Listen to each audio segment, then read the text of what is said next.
buenas tardes, Costa Rica, buenas noches, Argentina. Bienvenidos, amados hermanos y hermanas, a una nueva transmisión de su ministerio Ministros de la Palabra.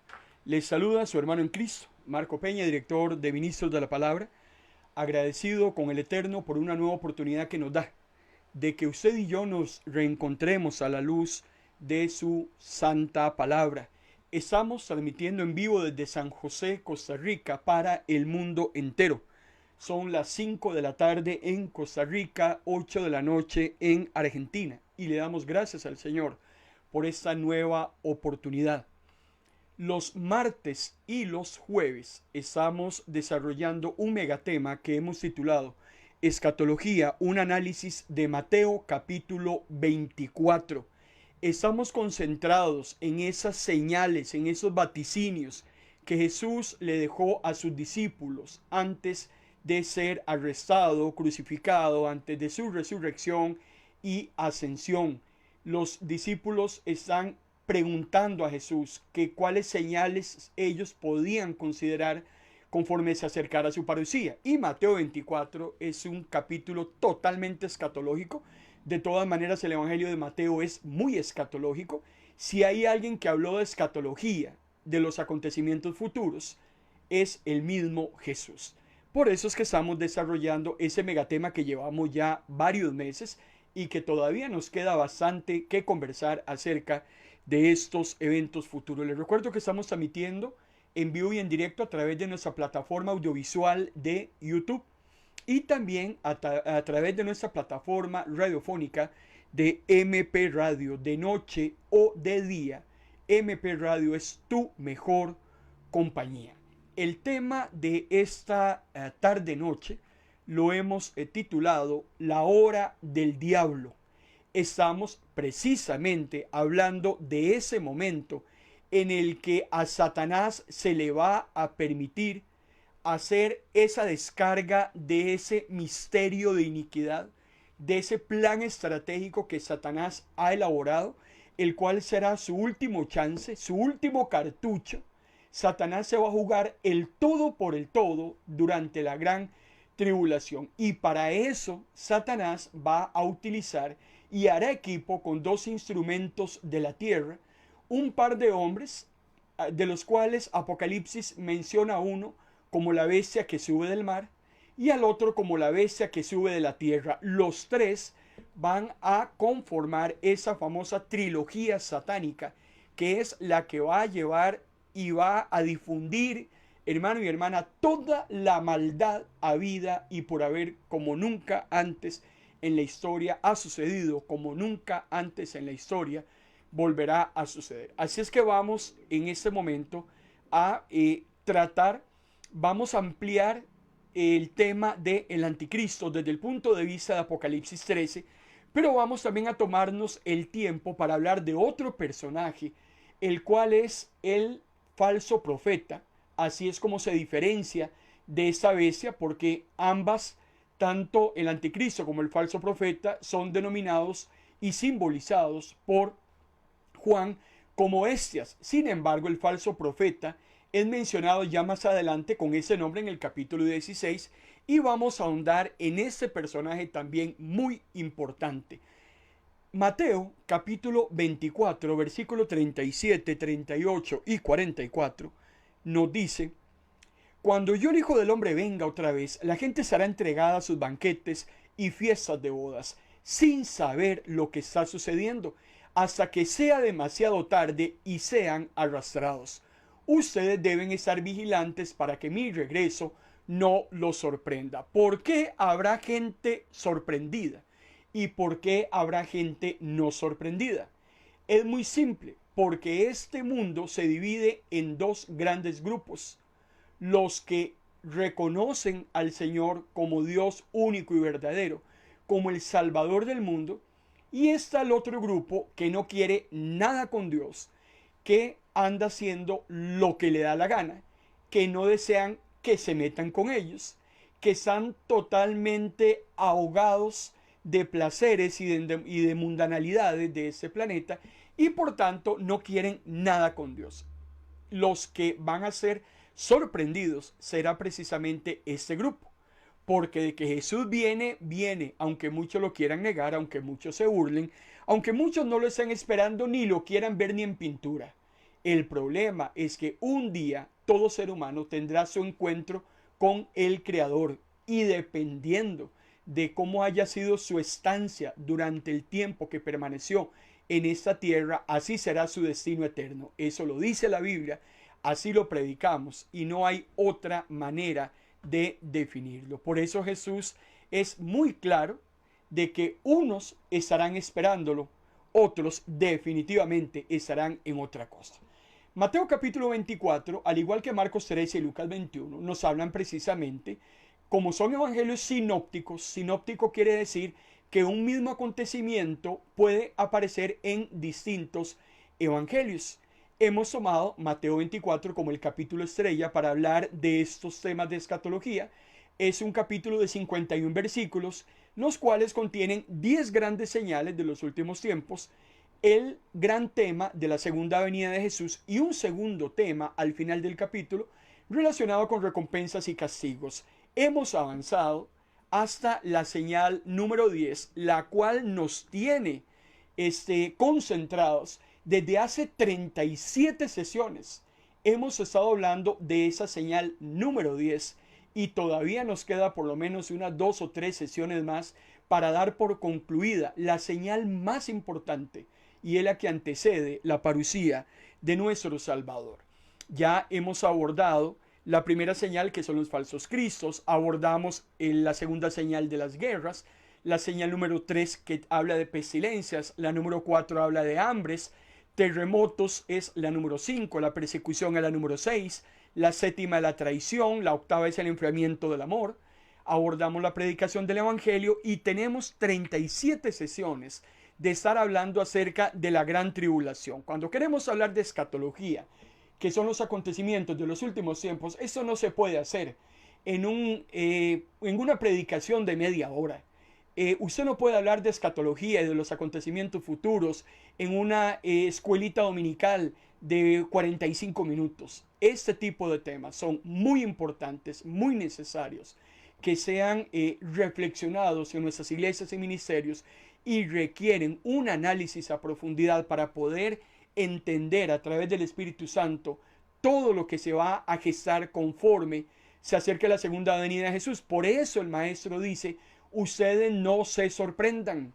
No es posible que un creyente se vaya a sorprender de lo que va a suceder si el creyente está constantemente reflexionando y analizando y preparándose a la luz de las Sagradas Escrituras en cuanto a lo que va a suceder en el momento en que nuestro Señor venga por segunda vez, y todo aquello que va a suceder como antesala a esa parucía de nuestro Salvador. En cuanto a la señal número 10, Jesús decía en Mateo capítulo 24, versículo 15 y 21, por lo tanto, cuando vean que aparece en el lugar santo la desoladora impureza de que habla el profeta Daniel, presta atención el lector, porque como la persecución que entonces se desatará no se habrá desatado ninguna en la historia, ni se desatará después. Jesús es muy clarito, es muy diáfano. Bendito Dios, y agradecemos su misericordia que nos avise lo que va a suceder, porque Él quiere que usted y yo no seamos del grupo de los desprevenidos. Jesús se toma el tiempo, Jesús se toma el espacio hace 2000 años para contarle a todas estas generaciones de creyentes que han existido en estos 20 siglos, para que estemos viviendo como si fuera el último día de nuestras vidas.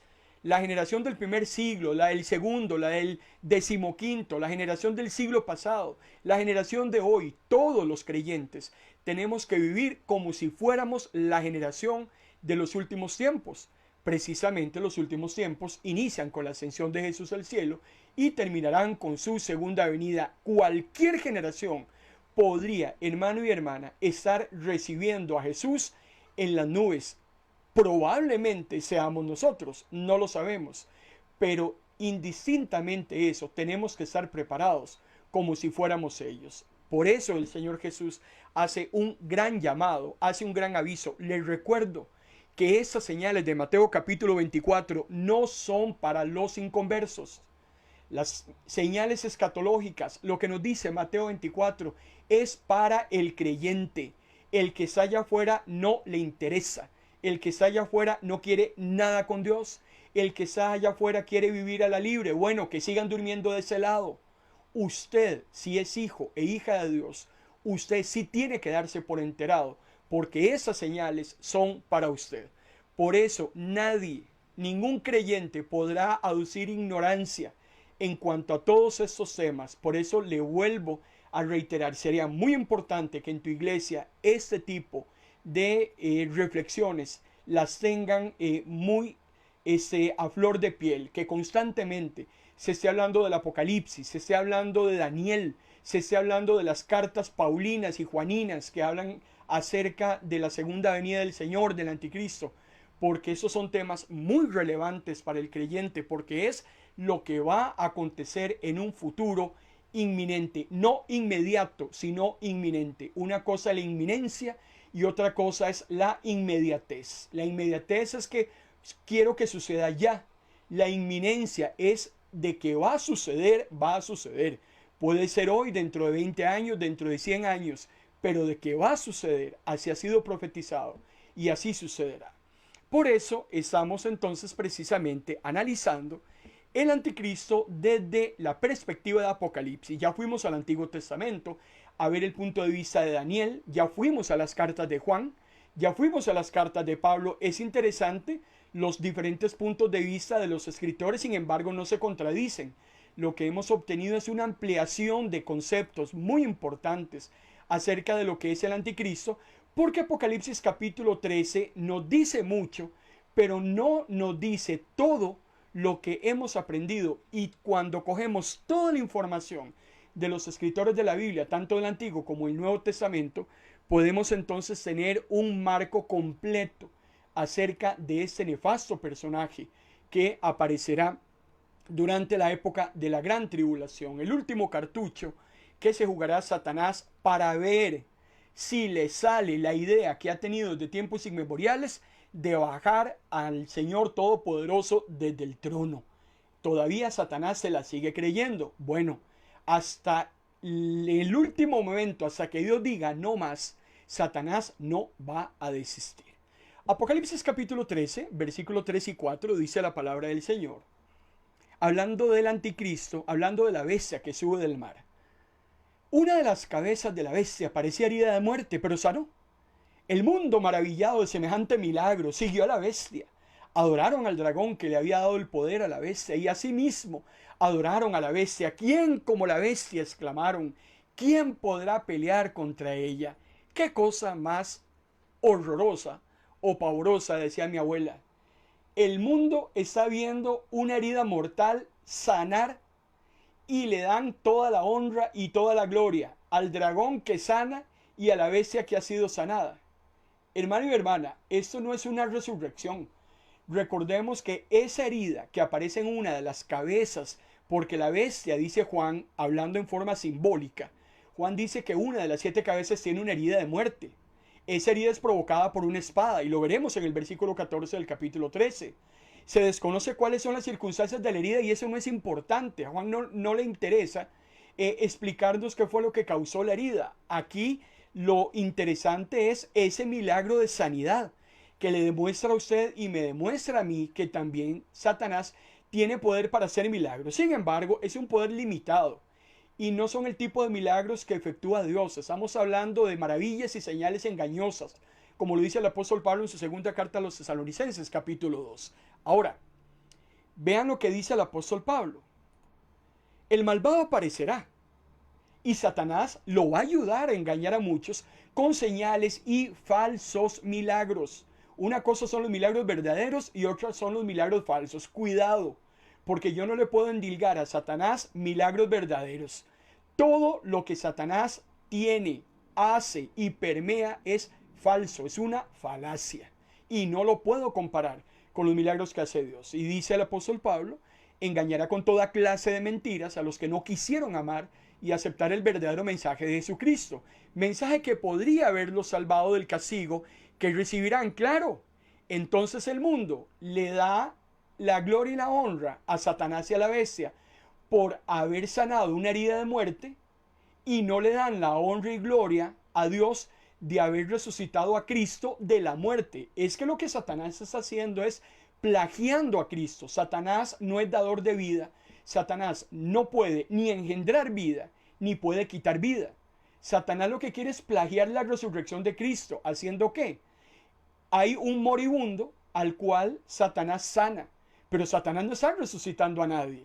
Por eso le vuelvo a reiterar, todo lo que Satanás hace es una presunción de copias de Dios, intenta plagiar a Dios y definitivamente esos son copias baratas, como decimos aquí en Costa Rica, son copias patitos. Sin embargo, qué increíble, el mundo sí le va a creer a Satanás en cuanto a esa herida sanada y no le quiere creer a Cristo, que es el único capaz de resucitarnos, hermano y hermana, de la muerte a la vida. Pero bueno, por eso dice la segunda carta a los tesalonicenses que precisamente Satanás va a engañar a muchos a través de esos milagros. Entonces, ¿qué hace Dios con ese tipo de personas que constantemente honran a Satanás, que no quieren nada con Dios, que sí creen las tonteras que dice la ciencia, sí creen las barbaridades que dicen muchos falsos maestros y no le quieren creer a la Biblia, no le quieren creer a Dios? ¿Qué hace Dios con ese tipo de persona? El apóstol Pablo tiene la respuesta en su segunda carta a Tesalonicenses, capítulo 2, versículo 11, cuando dice: Dios permite que ese hombre mentiroso y malvado los engañe, para que acepten lo que es falso. Así Dios castigará a todos los que no han querido creer en el verdadero mensaje y son felices haciendo el mal. Pero cuando el Señor vuelva, dice Pablo, con todo su poder y su gloria, destruirá con el soplo de su boca al hombre malvado y le quitará su poder. ¿Qué es lo que hace Dios? ¿Quieren creer mentiras? Crean mentiras. Siga creyéndole usted a esos videitos que le mandan a través de redes sociales. Sígale creyendo usted a esos memes. Sígale creyendo usted a esos televangelistas famosos que están totalmente alejados de la verdad. Pero como nosotros no leemos la Biblia, no estudiamos, no reflexionamos, no sacamos el tiempo necesario para conocer a Dios a través de la palabra, entonces nos tragamos lo que todo el mundo dice allá afuera. Bueno, si eso quiere, entonces siga sobre esa línea. Como decía mi abuela, siga durmiendo de ese lado. Y eso es lo que hace Dios. Siga maravillándose con la bestia. Sígale dando la honra y gloria a Satanás. Sígale agradeciendo entonces lo que usted tiene a la empresa para la que trabaja. Sígale agradeciendo las cosas que usted adquiere a la Junta de Protección Social o a la lotería o a los tiempitos que usted juega, que son los que a usted le generan dinero. Sígale dando la honra y la gloria y la confianza a los demás. Pero a mí la palabra del Señor me dice: maldito el hombre que confía en el hombre. Y qué peligroso lo que a mí me dice segunda de Tesalonicenses. Creerle a Satanás, creerle al anticristo, creer esas mentiras, definitivamente llevarán al hombre y a la mujer a la perdición. Pero cuando se den cuenta de esta situación, probablemente ya sea muy tarde. Hemos leído anteriormente en cuanto al anticristo, lo vimos mucho cuando analizamos a Daniel, que el anticristo escatológico será un líder político, un hombre carismático, será muy popular, será muy aclamado por la humanidad en esos últimos tiempos. Será el big one, será el showman, será el amado, no solo de mujeres, sino de hombres, con ese tipo de aberraciones y barbaridades sexuales permisivas que tenemos hoy en día y que le llamamos diversidad de género. Es increíble. Con Daniel habíamos analizado que será un conciliador en un tratado que hará al inicio de una semana, pero que lo va a violentar a mitad de la semana.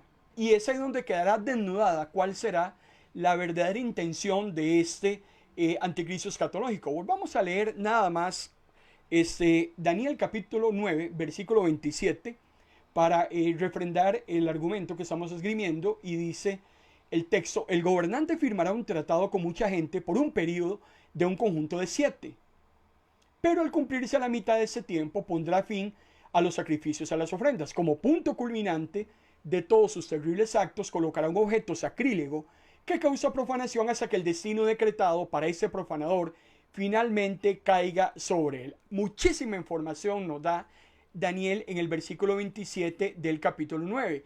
Lo importante es la aparición del anticristo, cómo es que va a aparecer, ese carisma y ese cara de bonachón, de buena gente, de solucionador de conflictos mundiales que el hombre hasta entonces no ha podido resolver y que él prometerá hacerlo.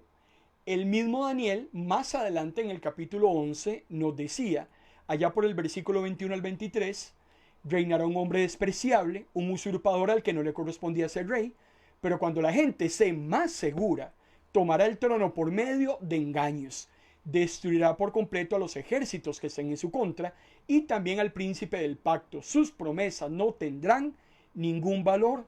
Desde el principio, el método que empleará será el engaño. Pongámosle mucha atención a esto, porque el engaño ha sido una de las armas que Satanás ha utilizado desde el inicio del hombre en la tierra. Así fue como se llevó en banda a Adán y a Eva, a través del engaño. Es una arma que le ha servido a través de la historia y que la usará en todo su máximo esplendor en esta época de la gran tribulación. Y continúa el capítulo 13 del libro de Apocalipsis diciéndonos en el versículo 5 y 6: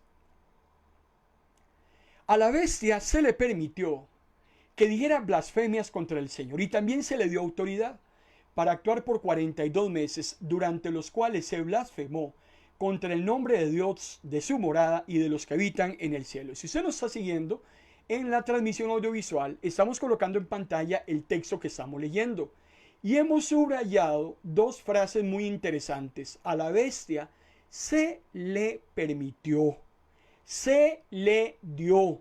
No es que tiene espacio para hacer lo que le dé la gana. No tiene un radio de acción ilimitado.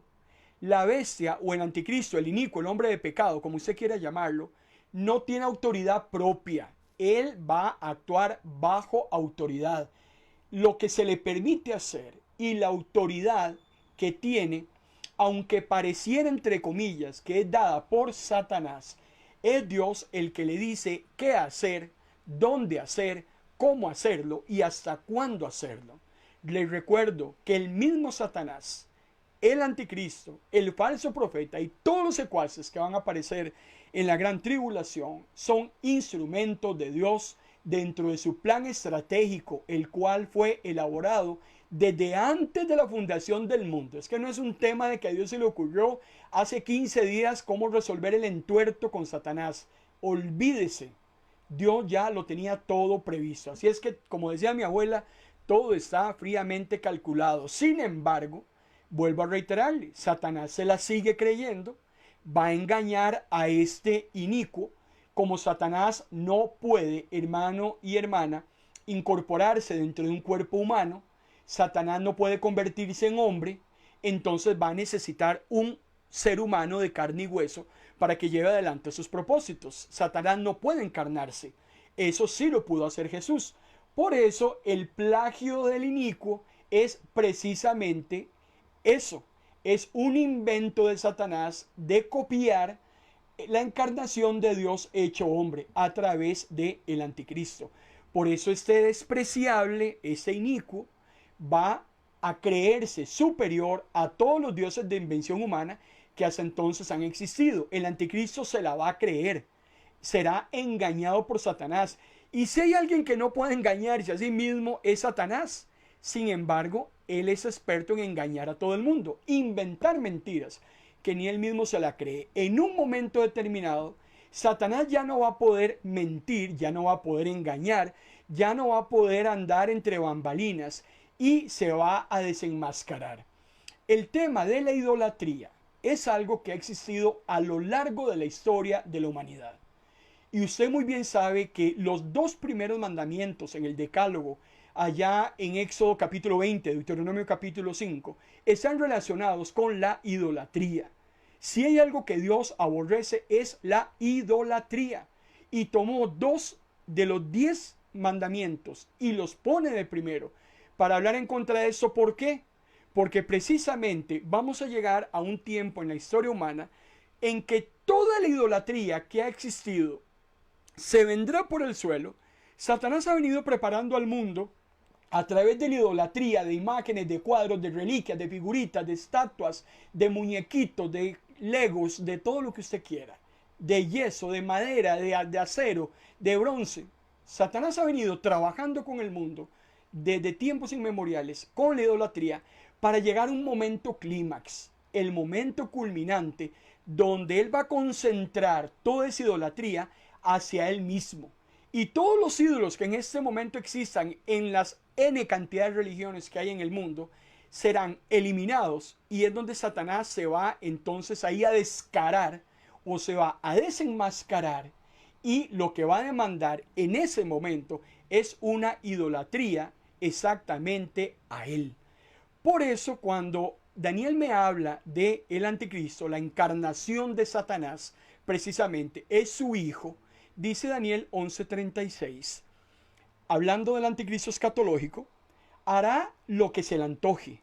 Estará tan orgulloso de sí mismo que se creerá. Una cosa es que yo me crea algo y otra cosa es que yo lo sea. Usted puede creerse la última Coca-Cola del desierto, pero que lo sea es otra historia. Mi abuela decía que yo puedo creerme la última chupada de mango, pero que lo sea es otra historia. El anticristo se la va a creer que es superior a todo el mundo y va a decir cosas horribles contra Dios, claro, porque el anticristo es un blasfemo. Una blasfemia es precisamente decir algo contra Dios. Eso es una blasfemia. Por eso el mundo se va a quedar muy asombrado. Cuando el anticristo aparezca, Satanás tiene que concentrar todo el poder que tiene para utilizar ese engaño y que al mundo se le caigan las babas.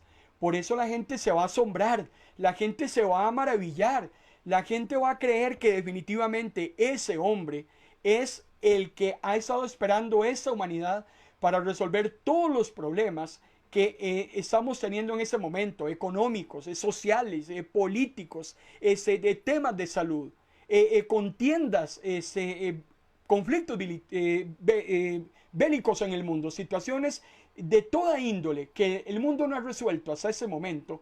La gente creerá y se autoengañará que el anticristo los podrá resolver.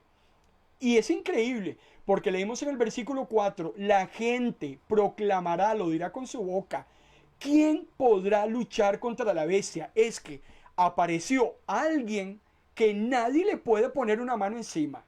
Absolutamente nadie será capaz de enfrentársele según el criterio del hombre y la mujer carnal, que irán, hermano y hermana, a la perdición. Y no es nada.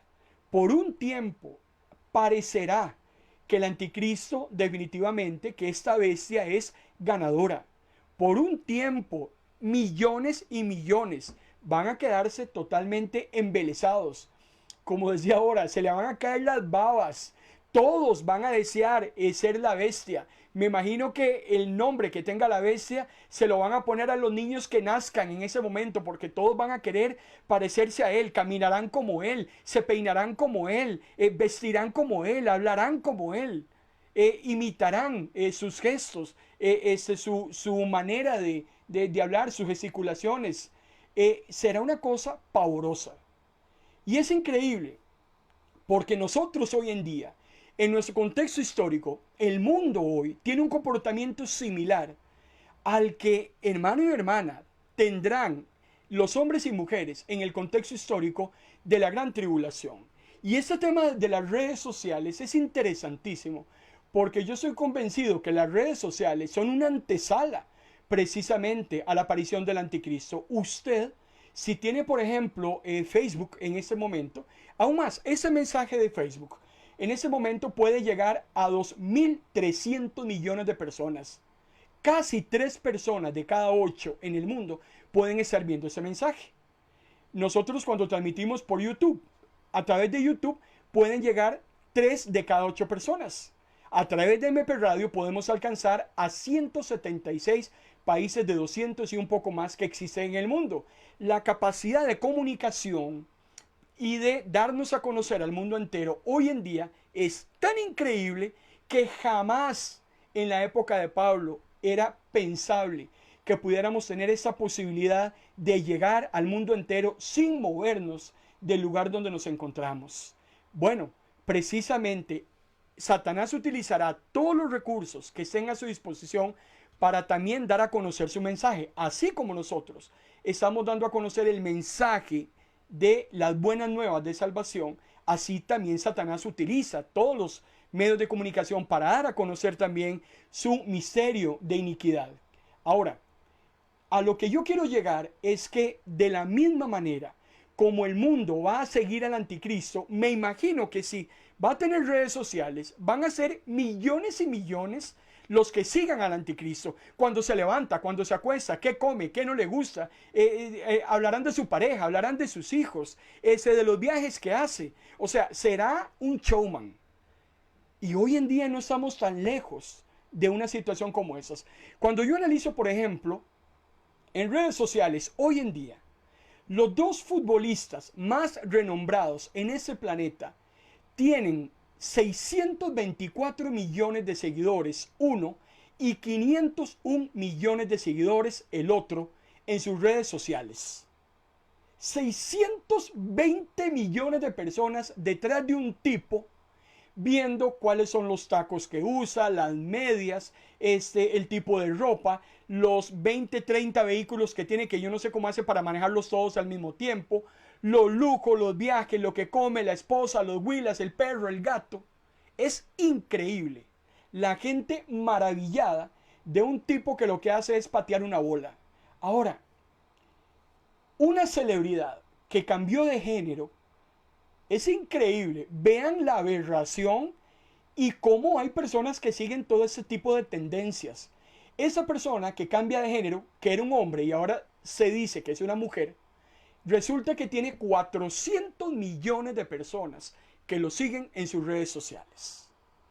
Uno de los actores que hacen películas más tontas, porque hermano y hermana, hay películas de películas y hay tonteras de tonteras. Y uno de los actores que hace películas más tontas en este planeta tiene 398 millones de seguidores en sus redes sociales. Dos de las cantantes más famosas de ese planeta, muchachitas que se visten totalmente deshonestamente, que no les importa quitarse la ropa en medio espectáculo, que definitivamente sus vidas personales y privadas son bastante discutibles, y tienen 380 y 320 millones de seguidores en sus redes sociales. Y si todavía le doy el último caso, lo que se conoce como una socialité, una muchachita que era una doña nadie, que hoy en día la siguen hasta cuando va al baño, que la siguen hasta cuando va a las tiendas, que se ha llegado a montar un show en su propia casa. En su casa hay cámaras por todo lado y la gente la sigue las 24 horas. ¿Qué está haciendo? ¿Estará durmiendo? Cuando llora, cuando ríe, cuando pasea, cuando sale en bicicleta. 364 millones de personas. Y ese mensaje de la palabra que estamos predicando, cuando terminemos, lo habrán visto si acaso 50 personas. Hermano y hermana, lo que estamos viviendo hoy en día es precisamente la antesala a lo que va a suceder con este hombre. Que si estos futbolistas tienen 600 y 500, yo imagino que el anticristo va a tener 6 de cada 8 personas, me imagino yo siguiéndolo en sus redes sociales. Será totalmente el showman. Qué lástima que el hombre hoy en día pierda su tiempo siguiendo ese tipo de gente. Son hombres comunes y silvestres como usted y como yo. Somos nosotros los que le damos la fama. Somos nosotros los que le damos el reconocimiento. Somos nosotros los que los elevamos hacia donde ellos se encuentran en ese momento. No son ellos mismos. Es la misma, y perdóneme la expresión, es la misma estupidez humana la que tiene a este tipo de personas en esos altares, las que tienen a esas personas en esos niveles y posiciones. Eso es lo que el mundo hará con el anticristo. Por eso tenga mucho cuidado, porque nosotros los creyentes no tenemos nada que ver con este tipo de situaciones. Tenga mucho cuidado el uso que usted le da a sus redes sociales. Cuando el anticristo escatológico blasfeme contra Jesús, cuando persiga a la iglesia, hermano y hermana, el cuerpo de Cristo se verá como perdedor. El anticristo se verá como ganador. La iglesia se verá como perdedora. Lo dijo Daniel. Lo dijo también Jesús. Sin embargo, usted y yo sabemos que eso será por un corto tiempo, porque usted y yo conocemos cuál es el final de la historia. Usted y yo sabemos, según Apocalipsis 19 y 20, cuál es el final del anticristo. Ahora, aquí lo importante es: ¿a quién adora usted? Usted adora a ese hombre y esa mujer que el mundo hoy en día idolatra porque se convierten en ídolos de millones de personas. Todos queremos ser como ellos, todos queremos ser como ellas, vestirnos, comer, gesticular como lo hacen ellos.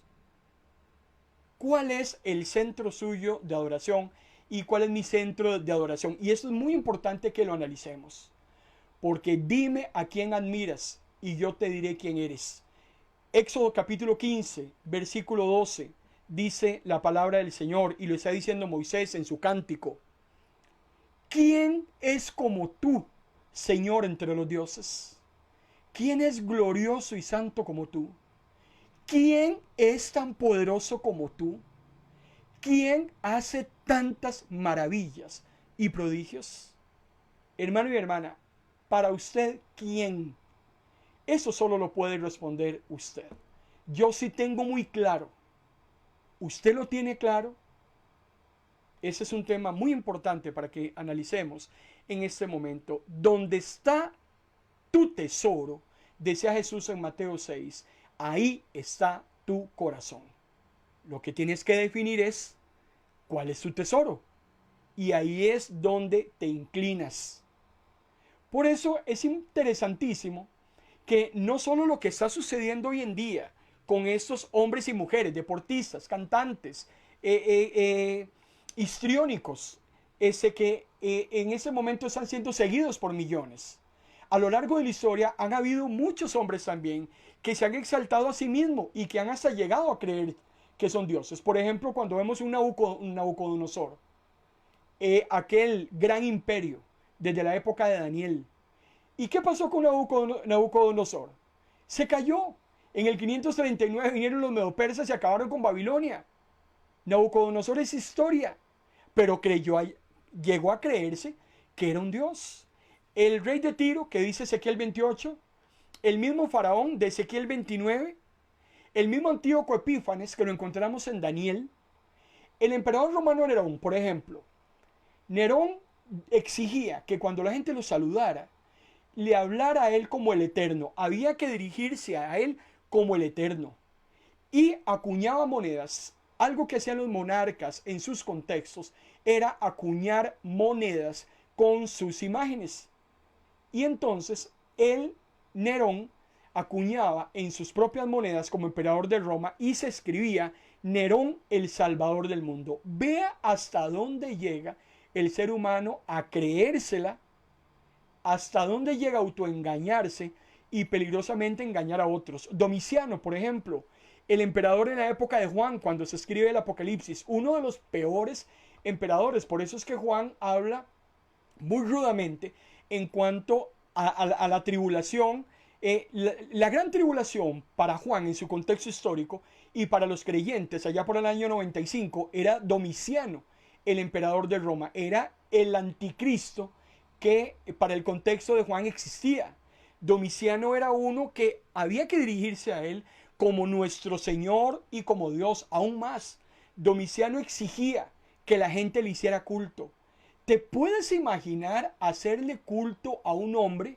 Bueno, lo que Domiciano hacía es una parodia con lo que el anticristo va a exigir que se haga en el momento en que haga su aparición. Por eso una de las grandes prioridades de la bestia, ya lo decíamos anteriormente, anticristo, no solamente es que es contrario a Cristo, es que va a querer sustituir a Cristo. Y algo que va a procurar en sustitución es la adoración. El anticristo es un ateísta, no quiere reconocer la existencia de Dios. El anticristo es un antiteísta, va a eliminar que Dios sea adorado. pero se convertirá en un autoteísta. Va a exigir que la adoración sea hacia él. ¿Qué es lo que está haciendo?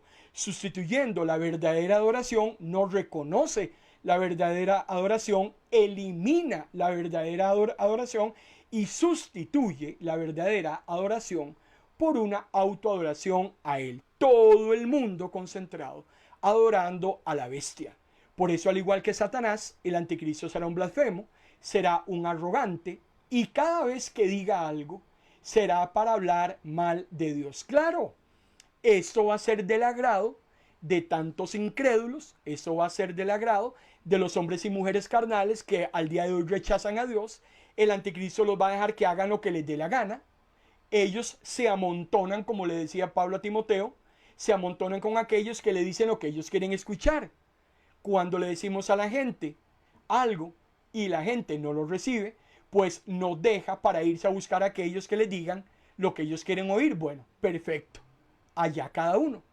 Entonces, este tipo de hombres rebeldes e incrédulos que le van a dar su adhesión al anticristo, claro, son los que el apóstol Pablo mencionaba a Timoteo en la segunda carta, capítulo 3, versículo del 1 al 4, cuando el apóstol Pablo le dice a Timoteo: en los últimos días, antes de que llegue el fin del mundo, Timoteo, oiga que se lo dije, habrá gente egoísta, orgullosa, no respetarán a Dios, serán crueles, violentos, no podrán dominar sus malos deseos, se llenarán de odio, dirán mentiras acerca de los demás, odiarán todo lo que es bueno. En vez de obedecer a Dios, solo harán lo que les venga en gana. Claro, el anticristo le pondrá al ser humano en bandeja: haga lo que usted quiera hacer, es su vida, usted es usted, vida solo hay una, comamos y vivamos que mañana moriremos, échale, sin miedo. Bueno, eso es lo que el mundo allá afuera quiere escuchar. Perfecto. Entonces, eso es lo que me está diciendo el apóstol Pablo, que va a acontecer con los hombres de los últimos tiempos. Cualquier parecido con la gente de nuestra época es mera coincidencia. Y sigue diciendo el versículo 7 del capítulo 13 del libro de Apocalipsis: y se le permitió, hablando a la bestia, hacer guerra contra los santos y vencerlos. También se le dio autoridad sobre toda tribu, sobre todo pueblo, sobre toda lengua y sobre toda nación. Y me imagino que la gente va a aplaudir cuando el anticristo acabe con los predicadores, cuando el anticristo acabe con los mensajes, porque esos predicadores siempre eran muy necios, eran majaderos, tratando de que cambiaran de manera de pensar, de manera de actuar, que cambiaran la manera de hacer las cosas. Constantemente los hostigaban a buscar a Dios, constantemente les ponían el dedo en la llaga de todos sus pésimos modelos conductuales. Estaban cansados, estaban hartos, no quieren nada de la palabra, quieren desaparecer a los pastores, a los líderes ministeriales, quieren desaparecer a los evangelistas, y cuando el anticristo venga y lo haga, la gente le va a aplaudir. ¡Qué dicha! Nos quitamos a esos panderetas, nos quitamos a esos quiebrabancas, nos quitamos a esos vagabundos que solo se andan metiendo en la vida de los demás. Y entonces el anticristo viene y nos hace el favor de exterminarlo. Y algo que es claro y que dice la Biblia, lo dice Jesús en Mateo y lo dice Daniel, definitivamente es que el anticristo hará miserable la vida de los santos en ese corto tiempo de tribulación y será un acoso insoportable. Porque precisamente uno de los tres grandes propósitos de la gran tribulación, usted y yo sabemos que es refinar a la iglesia, purificar a la iglesia como se refina el oro. Ya habíamos analizado este acontecimiento de Mateo, de Lucas capítulo 13, porque lo vimos en Apocalipsis capítulo 11 con la predicación de los dos testigos. Les recuerdo que el libro de Apocalipsis es un libro circular, es un libro que recapitula, no es un libro cronológico. Eso que nos dice el anticristo en el 13 ya lo habíamos visto en el 11. Le vuelvo a recordar, Apocalipsis 12, 13 y 14 es precisamente, si usted ha estudiado el libro de Apocalipsis, lo que hace es recapitular lo que ya se había analizado desde el capítulo 6 hasta el capítulo 11. Vuelve otra vez el 12, 13 y 14 a retomarlo. Entonces, para muestra un botón, usted y yo sabemos que ya en Apocalipsis 11 nos había dicho que cuando los testigos terminaran su testimonio, cuando terminaran de predicar, la bestia que sube del abismo, ¿verdad?, los iba a aniquilar.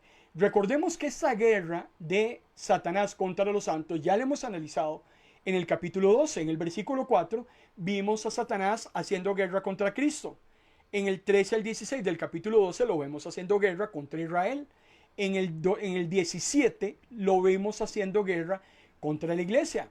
Claro, por eso en Apocalipsis capítulo 11 nos da el evento circular o recapitula lo que ya habíamos analizado.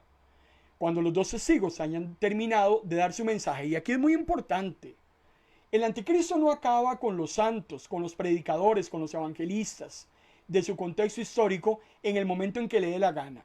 Hay un momento en que Dios va a decir: no más mensaje, no se predica más, se acabó la gracia. Inmediatamente entramos a la ira.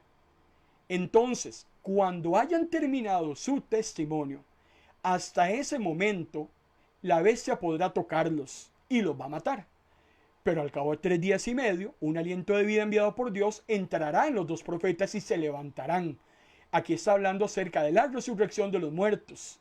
Entonces una potente voz del cielo llamará a los dos profetas y ellos ascenderán al cielo en una nube ante los ojos de sus enemigos. Aquí de lo que me está hablando es del arrebatamiento de la iglesia. Por eso es muy importante tener claro cuál es el orden cronológico de los acontecimientos. El hecho que el anticristo venza a los creyentes, no estamos hablando que está venciendo la fe del hijo y la hija de Dios. En eso hay que tener la claridad. El anticristo solo puede destruir la vida física en una aparente derrota.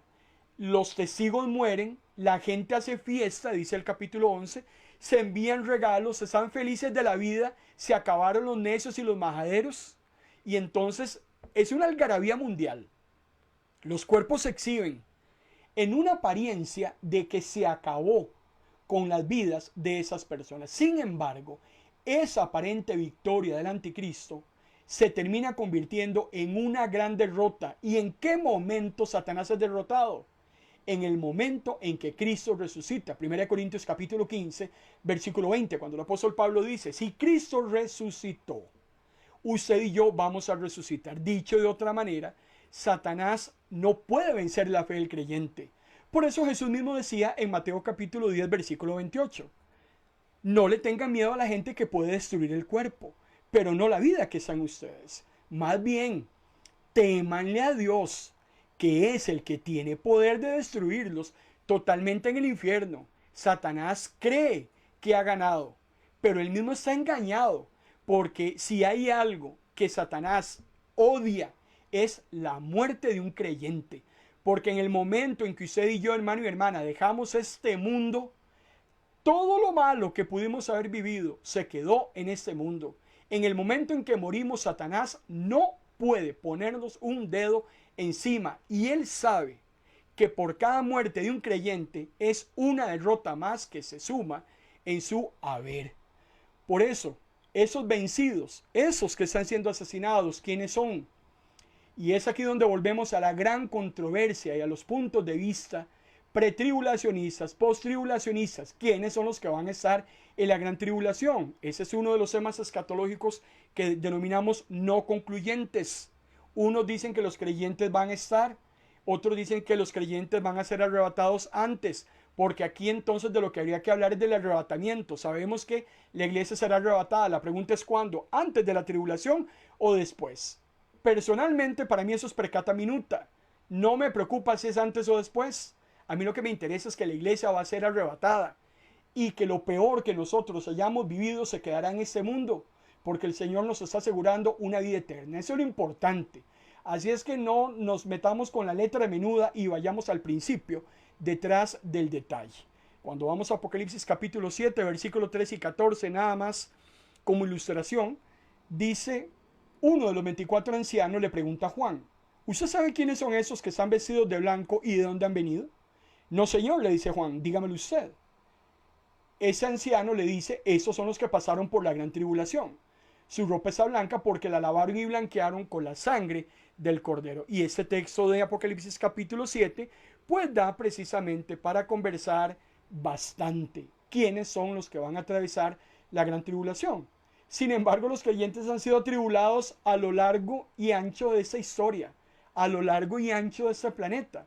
Entonces, no nos enredemos en cuanto a ciertos temas que no son concluyentes, sino que vayamos a lo que es importante. Satanás podrá acabar con nosotros, acabar nuestra vida física, pero no puede tocar nuestra alma, porque ha sido comprada por Cristo en la cruz del Calvario. Y al resucitar, le asegura a usted, dice Pablo, y me asegura a mí, que nosotros también resucitaremos. Sin embargo, la gente va a estar muy contenta con lo que la vez está haciendo, aparecerá como ganadora, como triunfadora, se verá exitoso, quitó el problema más grande del ser humano carnal en ese entonces, que eran todos aquellos que le predicaban la solución a sus problemas, los que le predicaban el mensaje de las buenas nuevas de salvación a través del sacrificio expiatorio de Cristo en la cruz. No lo quisieron escuchar. Bueno, se acabaron los predicadores, se acabó el mensaje. No queda absolutamente nada que hacer para ese mundo. Y si ya no hay mensaje, y si ya no hay mensajeros, ¿qué va a hacer Dios? Ya no va a perder su tiempo. Es momento entonces de traer a juicio a todos aquellos que le rechazaron. Tenemos que seguir conversando acerca de el anticristo a partir del versículo 8 del capítulo 13 de Apocalipsis, y quiero conversar con usted, si tenemos posibilidad el próximo jueves, de hablar de otro personaje del cual se menciona muy poco y es parte inherente de esa trilogía satánica, y es el falso profeta. Es lo que se conoce como la bestia que sube del mar. ¿Cuál va a ser el trabajo del falso profeta y por qué se complementa bien con el anticristo? ¿Por qué hacen una mancuerna? ¿Por qué todo Satanás no lo concentra solo en el anticristo? ¿Por qué este otro personaje tiene que aparecer? ¿Y cuál es la idea de Satanás dentro de ese plan maquiavélico, dentro de ese misterio de iniquidad? De eso quiero conversar con usted, si Dios lo permite, en la próxima sesión de escatología, próximo jueves, 5 de la tarde. Te damos gracias, Señor, por tu palabra. Gracias una vez más. Tu palabra es verdad. Creemos en tu palabra. Lo que tú, Señor, has dicho, así será. Lo declaramos, lo predicamos y lo creemos. Gracias, Señor, porque tú nos llevas a la verdad. Tu palabra es lámpara. Sabemos en quién hemos creído. Sabemos en quién confiamos. Sabemos cuál será el final de las cosas. Gracias, Señor, te damos por tu palabra en el nombre de Cristo Jesús. Amén. Gloria al Señor. Les recuerdo que en 1 hora y 7 minutos, si Dios lo permite, los pastores Enríquez estarán transmitiendo desde Buenos Aires, Argentina, su acostumbrado programa de fe en fe, de gloria en gloria. 10 de la noche, hora de Argentina, 7 de la noche, hora de Costa Rica. Tenemos un compromiso con los pastores Enríquez de sintonizar MP Radio. MP Radio usted la encuentra en ese momento en cualquier buscador del internet. Usted puede ir a Seno FM y buscar la emisora, pero se la pongo más fácil. Vaya a nuestra página web, ministrosdelapalabra.org, inmediatamente entras a la página web y ya estás escuchando la radio. A las 7 de la noche, hora de Costa Rica, tendremos entonces a los pastores del ministerio volver a empezar desde Argentina. Ellos tienen un programa muy variado, un programa de variedades. Tienen música, tienen saludos, reciben peticiones, oran por todos aquellos que envían las peticiones en vivo a su programa, y también tienen una reflexión de la palabra del Señor. En esa noche estarán hablando acerca del abrazo. Así es que si a usted le gusta que lo abracen, yo creo que un abrazo es muy bueno de vez en cuando. Somos seres afectivos, fuimos creados a imagen y semejanza de Dios. Nosotros necesitamos de vez en cuando, como decimos aquí en Costa Rica, un apapacho. Bueno, eso lo dicen en México. Nosotros lo hemos tropicalizado. Necesitamos de vez en cuando que nos den un abrazo. Bueno, permitámosles a los pastores Enríquez que nos abracen en esta tarde-noche con su programa. 7 de la noche, hora de Costa Rica, 10 de la noche, a través de MP Radio. Por mi parte, amado hermano y hermana, espero haberlo servido a través de la palabra del Señor. Con todo temor y temblor, hemos predicado la palabra del Señor. En ese momento ya tenemos más de 945 mensajes. Creo que este viernes vamos a llegar a los 950 mensajes que hemos predicado en los últimos 4 años. Estamos predicando 250 veces al año.